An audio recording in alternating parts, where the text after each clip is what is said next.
1979, you have been in touch with many social workers, and SBMA has given birth to a generation of social workers. You have been in touch with many other organizations. So, what do you think? How the social work scene has evolved over last 4 decades in Uttarakhand? Gosh, you could write reams on this. You use the word how has social work evolved. I think if one was having to be brutally honest, the question should be, how has it degenerated? And one can write a whole PhD thesis on this. It's not, as far as I'm concerned, a very happy story. In fact, it's quite a sad story. To see the degeneration of social effort. Is this a commentary on the social sector? I don't know. Is it a commentary of just how cold-blooded life has become in this age of great technology? Technology is great in itself, but the technology is also a chronology of the dehumanization of the human spirit. And if anything is so abundantly clear today, is how cold-blooded, uncaring, no spirit in the work at all. एक धंधा है, एक नौकरी है. Perhaps the saddest thing has been seen is to see how Sarkar, the only element in society that was a bit of a pain in the bottom for Sarkar, was the NGO world, the world of social activism and conscience. And once Sarkar managed to compromise the voluntary sector, that's a joke, nothing's voluntary, but once they were able to compromise that, it's been a pushover since then. So now, we've been talking a lot about Manmathan. This would be a very unhappy human being if he was walking this earth. And he would find cause to launch the most outrageously active movements against what is going on. Because it's a sad tale. It's important that the voluntary sector, the government, the private sector all work in tandem. In fact, it is vitally necessary. But to see how each scratches the other's back and just does very modest, minimal, cosmetic interventions, whilst they quote all kinds of, go to the people, live with the people, do this, that and the other. Nobody has the slightest intention. I keep asking young people when they last spent an evening or a night in a village. Nothing. Nothing at all.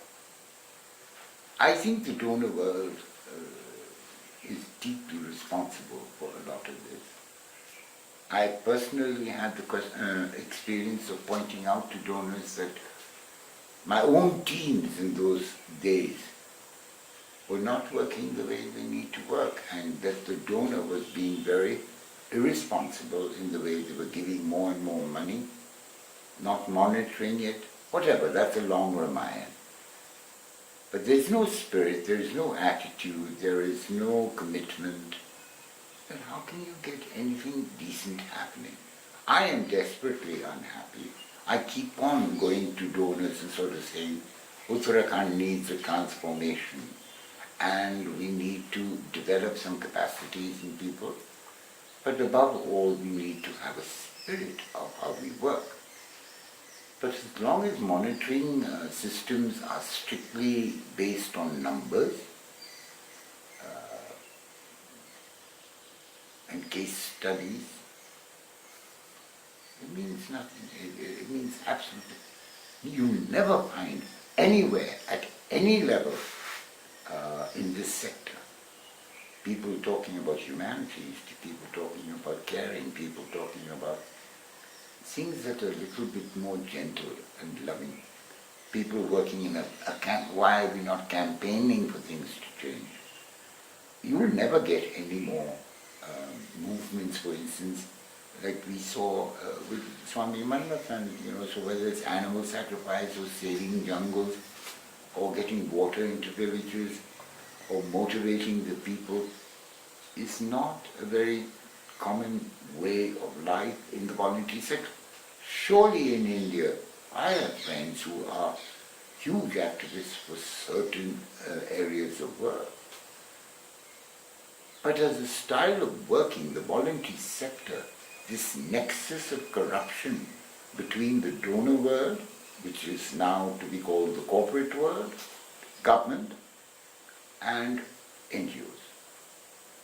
I cruelly refer to my young NGO colleagues as being the palidars of the donor agent. I myself experience when I go to try to chat up a donor about doing some work or asking them also, how will you want to be remembered in Uttarakhand among the people? For the thousands of crores that they spend every single year, they're not interested in that. They're simply not interested. It's a very sad thing, it's a very sad world. And one does feel disheartened. But one has to go on. It's like many people say, now you're so old and things like that, why do you still get involved? How can you not be involved? What are you supposed to do? Just sit down and watch it happen, if nothing else, shout and scream about it, ask people. You're not being very cost effective, you're not this, you're not that. The kind of answers you get also tell you about the quality of how a donor is thinking, why a donor is even giving money. In the old days, I can remember old Jamie Campbell with his bad knees, always saying, what is that on top of that hill? Acha. He used to say, if you don't walk, it won't work. Ha! Walk. Nankavaste, a donor will go to the field. They'll come flying from Bombays and Londons and New Yorks. They'll do midterm and end term and whatever term reviews. But they don't care because the maksat is something else. It's some big bilateral organization giving big money to a government, half of which is getting wiped out in between. And so naturally Falguni Devi in the middle of this all says, what is the use of this to me? So there's this all-round attitude of disinterest or loot. Even communities, now just give what you're going to give and let's move on. There is no kind of thing to become excited. I can remember in such a short period of time, I'd seen a situation in which young girls, the attitude to them in the villages, and to see that turn around and see them start going to school and graduating, beginning to work, these kind of changes that have come about. And the concept in Uttarakhand is that a girl will go out and work and give the father some money at the end of the month, which helps him marry her off somewhere, sometime. Nobody's wanting to even think about that kind of thing. How can you work from 9 o'clock or 10 o'clock in the morning till 5 o'clock in the evening? By the time you get to a village, it's 1 o'clock in the afternoon, and you've got one eye on your clock because now by 3 o'clock I have to start leaving the village. So there's a lot of this going on. I don't know what your question was. You think that Manmathans of yesteryears Mm. have been replaced by professionals who are actually pygmies, lacking moral courage, lacking the courage of conviction, and who are towing the lines of donors. Whether it's donors or whether it is the voluntary sector workers, it is now pure employment in this mess that we have in India or all around the world. It's a naukri. As long as it's naukri, you just get the one in a million situation that actually is committed to what they are doing. Otherwise, it's just nanda. It's all personal aggrandizement. It is all apne liye. I'm afraid that there cannot be compromises if you say, I mean, so we have become like netas. Every neta on any form where it says occupation, a neta writes social worker. Now which neta looks like a social worker to you? The worst abuse I got in 40 years of my life at the field was when a woman said to me, "Bhai Sahab, ashram sarkari ban gaya." To me, that was the worst abuse I could ever have heard. It was worse than mother and brother and sister and all kinds of abuses. Ki ashram sarkari ban gaya, meaning you do nothing. You just look like government, in which they have no faith, which does nothing for them. That is naam ka vaste, never kaam ke vaste. You never care what has happened. Everybody loves a good disaster. Everybody makes millions out of it, including the communities. So then you run around with your tarpaulins and tents and blankets and lamps. I see little to no feeling, no humanity, because nothing in the system, whether it is the government or whether it is the donor or the supposed implementer NGO, they don't have a heart. And they're just in it for themselves. That's a sad statement to make after 40 years, and it makes me very sad. But it leaves me with nothing but to keep on saying it. There are some still, hopefully, little shoots here and there of some people who seem to have their hearts in the right place. So I try to continue to work with them, to inspire them to be bigger than they are, because they can be. But apart from that, it's a sad commentary. Maybe that is what vikas means. अच्छा दिन बहुत अच्छा दिन आए हैं, but nobody gives a damn about the next person. And I think it's time that people began to. Otherwise, it's nice. To me, it's nice that the Kedarnath tragedies and all that, wipe it out. And people are not even getting that message. Even the gods are angry. Mother Nature is angry. In this day and age, people talk about global warming and all of this as though it is not true. It makes you very sad to the point where how big a Armageddon has it to be before people will even stop to think, what are we doing? Why is this all going on? And I think there has to be and needs to be a huge investment in this transformation of thinking, of attitudes. And I can only, hope has a lot of power in it for something better someday. That's what you're left with, just to hope that someday something will change. And people will say that, yeah, you need to work on things. Once you do all of your tamasha in agriculture and horticulture and whatever culture, but spare a little time about wondering what is happening to communities. Why is everybody putting the lock on the door and running away? And I think there have to be stricter rules. If you're running away, there's going to be no Pungre to return to. The government will just move in and distribute that to somebody else who will stay and work on that land. We're going to have to do something like that. You know, you can't all just run away to some. Nobody's stopping and asking people. Everybody says we're going away for the children's education. Is there any proof that where you run to is producing better results for your children? They're better off. So these are heavy topics, but basically the attitude of not caring. Yeah. So coming to the next question, you've been talking about Rupantaran for quite some time, and how does that address these issues? How does that change this social development scenario?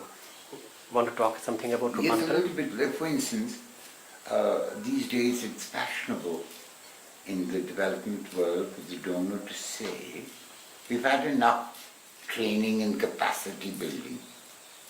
This is only an avenue for NGOs to rip us off. True. That is true. The other side of the coin tells you that you've got a lot of new people who have come, because of unemployment anywhere else, have come to the development sector without any idea about what it means to be a social worker or how to work socially with people, for which they need capacity. They need that development. They need to be reminded, they need to be trained. So you have this dichotomy, on the one hand the donor turning around and saying, this is an avenue to rip me off. On the other hand, a whole bunch of new young social workers who really don't know what it means to go to a village and get to know village people, stay there, work with them, you know. So the घर जैसे मैं पहले कह रहे थे भावना है, 9 to 5 is what they're doing. So it's a very catch-22 kind of situation that you ask for this kind of investment in people to understand how to do their social work. You have silly things where you've got, in a group cluster of 11 villages, you have 7 NGOs with 7 big donors behind them. And they're all talking the same thing of forming federations and self-help groups and skill development. Now just how many of self-help groups can you have in 11 villages? Every donor is wanting their own self-help group and their own federation and their own producers' federations. I don't know. You know, so in 11 villages you have all of this kind of investment, and this is everywhere in Uttarakhand. And then you turn around and say there's no need for transformation, there's no need to rethink some of this. Everybody's coming with their dumps of money and dumping it and going, filling up some Excel sheet, taking a photograph. This is a rip-off. This is really those who ever are giving these donors money, they better get their acts together and wonder if they are doing more harm than good. I think they're doing more harm than good. And it's time. So this Rupantaran, this transformation, working together, the Sarkar working with the NGO working with Sarkar and the donor corporate world, you've got to invest. Corporate people don't understand the language of a social worker. A social worker does not understand the language of a corporate person. So you end up with Hukum Singhs, you end up with the corporate money, demanding, take this Palidars, NGO to keep its shop open, will agree to be a Palidar. It's a joke. And nobody wants to stop and say, for a moment, is this okay? Is this an okay way to go? What do we need to change? What do we need to transform? So the old way of working and the 40 years, this debate or this conflict, that us old people got it better than you all are getting it. But there's some argument there also that what goes on should not be happening. Forget it. If villages are collapsing and things are happening, let it happen. Don't you keep coming with your crocodile tears and your millions and billions of rupees that you're ripping everybody off for. There's something very evil. It feels the word evil arises. Very evil. And so people have written good books. Everybody likes a disaster.